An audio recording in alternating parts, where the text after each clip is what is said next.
மேகலா உயிரோடு இல்லையா? அபூர்வா மேகலாவின் மகளாக இருக்கும் பட்சத்தில் மேகலா உயிரோடு இல்லை என்றுதானே அர்த்தம்? மேகலாவின் சாயலில் இருப்பதால் மட்டுமே அபூர்வாவை அவளுடைய குழந்தைதான் என்று சொல்லிவிட முடியுமா? எந்தவித ஆதாரமும் இல்லை, யாருடைய சாட்சியும் இல்லை. தானாகவே முடிவு செய்வது சரிதானா? சூர்யாவுக்கு கூட தெரியாமல் ஆனந்த பூங்கா ஆசிரமத்தில் போய் விசாரித்தார். தொப்புள் கொடி கூட சரியா அறுபடாத நிலையில தான் குப்பை தொட்டியில் கிடந்த குழந்தைய தூக்கி வந்து அபூர்வான்னு பேர் வச்சதே நான் தாங்க ஐயா. விசாலி பாட்டி சொன்னதை கேட்ட பிறகு இன்னும் அதிகமாய் வேதனைப்பட்டார். பச்சிலம் குழந்தைய குப்பை தொட்டியில் வீசுகிற அளவுக்கு மேகலா மோசமானவளோ ஈவு இறக்கம் இல்லாதவளோ கிடையாது. என்னமோ நடந்திருக்கிறது. மேகலா விஷயத்தில் என்னவோ நடந்திருக்கிறது. ஒரே புதிராகவே குழப்பமாகவே இருக்கிறது. மேகலா வெளியேறிய நாள் முதல் இன்றளவும் அவளை பற்றிய எந்த தகவலும் தன் காதில் விழவில்லை. திடீரென்று மேகலாவின் சாயலில் இருக்கும் இளம்பெண்ணை பார்த்ததால்தான் இந்தளவிற்கு மன உளைச்சல். மேகலா, நீ இருக்கியா இல்லையா? நீ உயிரோடு இருந்தால் குழந்தையை குப்பை தொட்டியில் வீசியது யார்? ஜெகதீசனை கவலை வாட்டி வதைத்தது. சரியாய் சாப்பிட முடியவில்லை, தூங்க முடியவில்லை. தன் அறைக்குள்ளேயே முடங்கி கிடந்தார். அன்னைக்கு யாரையோ பார்க்க கிளம்பி போனீங்க. பார்த்துட்டு வந்ததுலேருந்து தான் நீங்கள் நீங்களாகவே இல்லை. நானும் 1000 வாட்டி கேட்டுட்டேன், பதிலே சொல்ல மாட்டேங்கிறீங்க. பதில் சொல்ல வேணாம், ஒழுங்காக சாப்பிடாம சரியாக தூங்காமல் எதையோ பறி கொடுத்தாப்புல படுக்கையிலேயே இருக்கீங்களே. எதா இருந்தாலும் என்கிட்ட சொல்லுங்களேன். அழாத குறையாய் விமலா கெஞ்சினாள். சகலத்தையும் ஒப்பித்தார். மேகலா மேலே வெறுப்பு இருந்துச்சு, கோபம் இருந்துச்சு. ஆனால் இன்னைக்கு வரைக்கும் என்னை தேடி வரலை. அதனாலேயே அந்த வெறுப்பும் கோபமும் குறைய ஆரம்பிச்சிடுச்சு. வயசும் கூடி போச்சு. வரட்டு கௌரவம் எல்லாம் எதுக்கு? கடைசி காலத்துலையாச்சும் அவளை ஒரு தடவை பார்த்துட மாட்டோமான்னு ஏங்கிக்கிட்டு இருந்தேன். மேகலாவைப் போலவே சாயலில் இருந்த பெண்ணை ஃபோட்டோவில் பார்த்ததும் வெளவெளுத்து போயிட்டேன். அந்த பெண்ணை நேரில் பார்த்து பேசணுன்னு தான் சூர்யாவை கூட்டிகிட்டு ஓடினேன். பொண்ணு அநாத ஆசிரமத்தில் தான் பிறந்ததுலேருந்து வளர்றாளாம். பெத்தவங்க பேர் கூட தெரியாதுன்னு அழ ஆரம்பிச்சிட்டா. மனசே நொறுங்கி போச்சு. அபூர்வாவை பெற்றது மேகலாவா இருந்தா அவள் உயிரோடு இல்லைன்னு தானே அர்த்தம். என்னால் தாங்க முடியலை மேகலா. கேவி கேவி அழத் தொடங்கினார். என்னை பொறுத்தவரை மேகலா அப்பவே செத்துட்டா. இத்தனை வருஷத்துக்கு பிறகு உங்களுக்கு அவன் நினப்பு தேவையா? படபடத்தார். நீ அந்த பொண்ணை பார்த்தேன்னு வை, அசந்துடுவ. ஒருத்தியால் பட்ட அவமானம் போதாதா? நான் எவனையும் பார்க்க விரும்பலை. மேகலாவோட ஞாபகமே வரக்கூடாதுன்னு தான் அவள் சம்மந்தப்பட்ட எல்லா பொருளையுமே தூக்கி வீசிட்டோம், அழிச்சிட்டோம். இப்போ அவள் சாயலை எவ்வளோ ஒருத்தி புதுசாக முளைச்சிருக்காளா? வேணாங்க, மனசு பாதிச்சா உடம்புக்கு முடியாமல் போயிடுமே. உங்களுக்கு ஏதாச்சும் ஒன்றுனா என்னால் தாங்க முடியுமா? விமலா அழ ஆரம்பித்தாள். ஜெகதீசனின் கைகளை கெட்டியாக பற்றியபடி விசும்பினாள். ஏய், அழாத. அழாம என்ன பண்ண சொல்கிறீங்க? இன்னொரு வாட்டி நீங்கள் மேகலாவோட பேச்சை எடுக்கவே கூடாது. அந்த பெண்ணையும் பார்க்கக்கூடாது. எனக்கு தெரியாமல் எங்கேயாச்சும் போனீங்க, யாரையாச்சும் பார்த்தீங்க, நான் உயிரோடையே இருக்க மாட்டேன். கணவன் மீது வைத்திருக்கும் அக்கறையில் அன்போடு எச்சரிப்பது போல எச்சரித்தாள். சரி விமலா, நான் இனி அந்த பொண்ணை பார்க்க போக மாட்டேன். விமலாவின் கைகளை நெகிழ்வாய் பற்றினார் ஜெகதீசன். அறைக்கு வெளியே நின்று எல்லாவற்றையும் கேட்டுக்கொண்டிருந்தான் சூர்யா. ஒன்றும் புரியவில்லை. மேகலா என்பது யார்? மேகலாவிற்கும் அபூர்வாவிற்கும் என்ன சம்பந்தம்? டாடி ஏன் அழுகிறார்? விமலா வெளியேறிய பிறகு ஜெகதீசனிடம் வந்து மெதுவாய் விசாரித்தான். டாடி, மேகலாங்கிறது யாரு? ஒரு கணம் அமைதியாக இருந்தார். கண்கள் கலங்கியது. மேகலா உன்னோட அத்தை. எனக்கு ஒரு அத்தை இருக்கிறதே இவ்வளவு நாளாக தெரியாமல் போச்சே டாடி. ஆர்வமாய் பார்த்தான். நடந்த அனைத்தையும் சூர்யாவிடம் சொல்லி முடித்தார். அப்படியே உறைந்து போய் அமர்ந்திருந்தான் சூர்யா. நீ வாட்ஸ்அப் மூலமாக எதாச்சியா அனுப்பின ஃபோட்டோவில் இருந்த அபூர்வாவை பார்த்ததுமே விக்கிச்சு போயிட்டேன். அவளை பார்க்கணுங்கிறதுக்காகத்தான் அவசரமாக கிளம்பி வந்தேன். அபூர்வா தான் ஒரு அனாதைன்னு சொன்னதும் என் மனசை தூள் தூளாக நொறுங்கி போச்சு. தன்னுடைய மணிப்பர்சில் இருந்த மேகலாவின் புகைப்படத்தையும் காட்டினார். சூர்யாவின் கண்கள் விரிந்தது. இதென்ன மாயம், இதென்ன ஆச்சரியம்! அப்படியே அச்சு அசலாய் அபூர்வாய் போலவே இருக்கிறாளே. மேகலா அத்தை, டாடி, அபூர்வா என்னோட அத்தை பொண்ணா இருக்கணும்னு நானும் சாமி கிட்ட வேண்டிக்கிறேன் என்றான் குரலில் உற்சாகம் இலையோட. சூர்யா கண்கள் பணிக்க பார்த்தான். அபூர்வாவை பார்த்ததுமே என் மனசை பறி கொடுத்துட்டேன் டாடி. என்னமோ தெரியலை, காரணம் புரியலை, நான் நானாகவே இல்லை. ஆனால் இப்போ ஒரு வேளை இது விதி போட்ட முடிச்சுன்னு நினைக்கிறேன். உணர்ச்சி குவியலாய் தத்தளித்தான் சூர்யா. பரவசமாய் பேசினான். இதுதான் தருணம் என எண்ணி அபூர்வா மீதான தன்னுடைய காதலையும் தைரியமாய் வெளிப்படுத்தி விட்டான். அபூர்வாவை எனக்கு ரொம்பவே பிடிச்சு போயிடுச்சு டாடி. சூர்யா, தனக்குன்னு யாருமே இல்லைன்னு வேதனைப்படுறவளுக்கு எல்லாமுமா நான் இருக்கணும்னு ஆசைப்படுறேன் டாடி. தவிப்பாய் அவர் முகம் பார்த்தான். உனக்கு அபூர்வா மேலே இருக்கிற காதலுக்கு நான் என்றைக்குமே இடையூறாக இருக்கவே மாட்டேன். Thank you daddy. ஆனால் எனக்காக நீ உன்னை சாமி கிட்ட வேண்டிக்கணுமே. அபூர்வா என் தங்கை மேகலாவோட பொண்ணாக இருக்கவே கூடாது. ஏன்னா என் தங்க மேகலா எனக்கு வேணும், திரும்ப வரணும், உயிரோட வேணும். கண்களிலிருந்து கண்ணீர் கரகரவென்று வழிந்தது. வேண்டிக்கிறேன் டாடி. நீ அத்தையின் சாயலில் இருக்கிறாய் அபூர்வா. ஒருவேளை என் அத்தையின் மகளாக கூட இருக்கலாம். என் டாடி உன்னை பார்த்து பரவசப்பட்டது அதனால தான். அபூர்வா, எனக்கு உன்னிடம் எல்லா உரிமையும் இருக்கிறது அபூர்வா. நீதான் எங்கள் வீட்டு மருமகள். என் டாடி சம்மதித்து விட்டார் அபூர்வா. அபூர்வாவை தனியே சந்தித்து இதையெல்லாம் சொல்ல வேண்டும். அதை கேட்ட பிறகாவது அபூர்வாவிற்கு தன் மீது ஆசையும் காதலும் வருகிறதா என பார்க்கலாம் என துடியாய் துடித்தான் சூர்யா. தவியாய் தவித்தான். 2-3 தடவை ஆனந்த பூங்கா ஆசிரமத்திற்கே அவளை தேடி போனான். அவனை சந்திப்பதை தவிர்த்து விட்டாள் அபூர்வா. உள்ளே இருந்து கொண்டே தான் இல்லை என சொல்லாமல் சொல்லி திருப்பி அனுப்பிவிட்டாள்.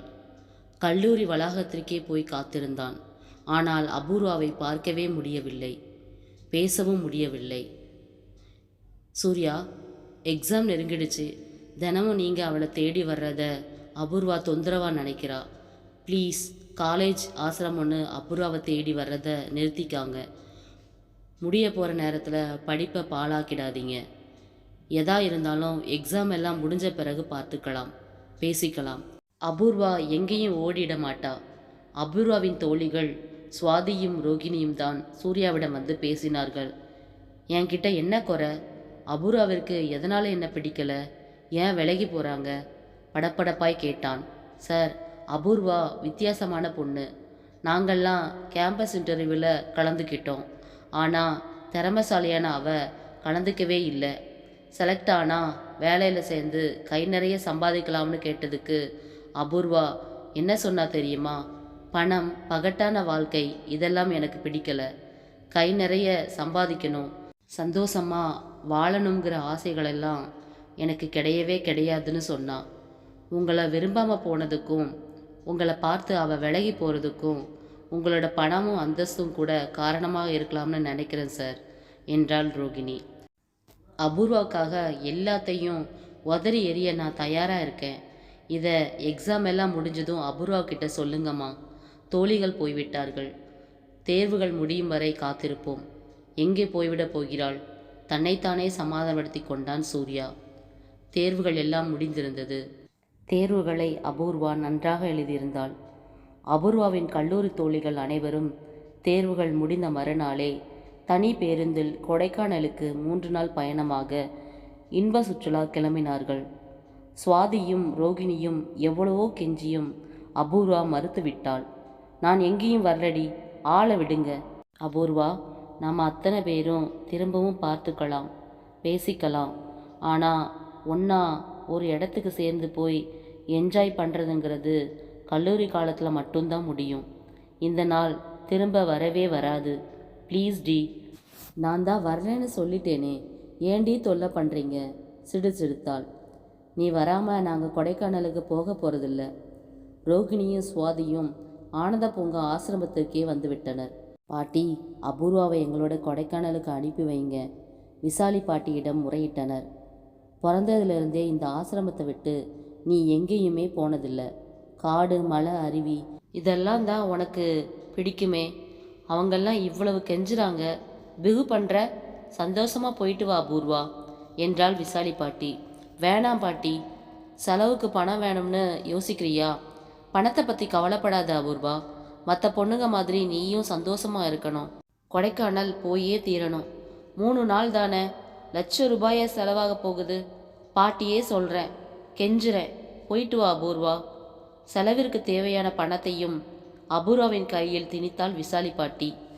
அப்போதும் அபூர்வா அசைந்து கொடுக்கவில்லை. Please D. சுவாதியும் ரோகிணியும் ஆளுக்கு ஒரு தோலை பற்றி கொண்டு கெஞ்சினார்கள்.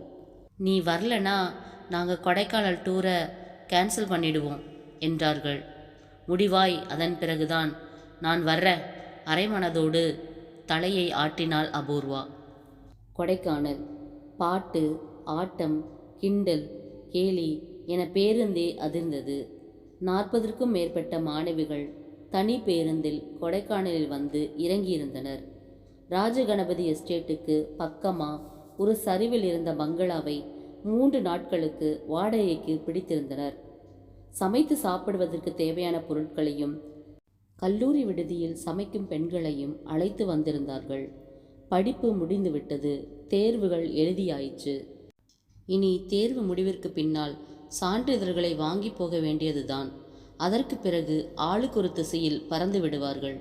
அப்புறம் ஆசைப்பட்டாலும் 40 பேரும் ஒன்று கூடுவது கடினம். ஒவ்வொருவரும் ஒவ்வொரு ஊரில் இருப்பார்கள். வர முடியாத சூழ்நிலை கூட ஏற்பட்டு விடலாம். எனவேதான் பிரிந்து போகும் முன்பு இப்படி ஒரு இன்ப சுற்றுலாவிற்கு ஏற்பாடு செய்திருந்தார்கள். இந்த 3 நாட்களையும் மிக மிக மகிழ்ச்சியாக கொண்டாட வேண்டும் என திட்டமிட்டிருந்தனர். யார் வேணாலும் எங்கே வேணாலும் போங்க, ஆனால் தனியே போகக்கூடாது. இருட்டுறதுக்கு முந்தி தங்கியிருக்கிற பங்களாவுக்கு வந்துவிடணும். தலைமையேற்று கூட வந்திருந்த பேராசிரியை அன்பு கட்டளை இட்டார். அழகும் சலிக்காது, இங்கிருந்து நகர மனசே வரலடி என்றபடியே சுவாதி கழுத்தில் பைனாக்குலரை மாட்டிக்கொண்டு சரிவில் நடந்தாள். சரிவையொட்டி ராஜகணபதி எஸ்டேட்டின் கம்பிவேலி. கம்பிவேலிக்கு அந்த பக்கம் காய்கறி தோட்டம். இடையிடையே வால்பெரிக்காய் மரங்கள், ஜெர்ரி பழ மரங்கள், கொத்து கொத்தாய் பூத்திருக்கும் ரோஜா செடிகள். ஜெர்ரி பழங்களை பார்த்ததும் சுவாதிக்கு நாக்கில் எச்சில் ஊறியது. பைனாக்குலரோடு கம்பி வேலி பக்கம் நெருங்கினார்கள். குரங்கு ஒன்று தன் குட்டிகளோடு பலாமரத்தில் வெடித்து சிதறிய பலாப்பழ சுளைகளை பகிர்ந்துண்பதைக் கண்டு பரவசப்பட்ட சுவாதி கம்பி வேலியை ஒட்டி நின்றபடி குரங்கையும் குட்டிகளையும் ரசிப்பதற்கு தன் பைனாக்குலரை உயர்த்தினாள். பைனாக்குலர் எதிர்பாராத விதமாய் கை தவறி கம்பி வேலிக்குள் அந்த பக்கம் விழுந்துவிட்டது. ஏய், இங்கே வாங்கடி, என் பைனாக்குலர் அந்த பக்கம் விழுந்துடுச்சு. தோழிகள் மூவரையும் அழைத்தாள். இவளுக்கு வர வேலையே கிடையாது.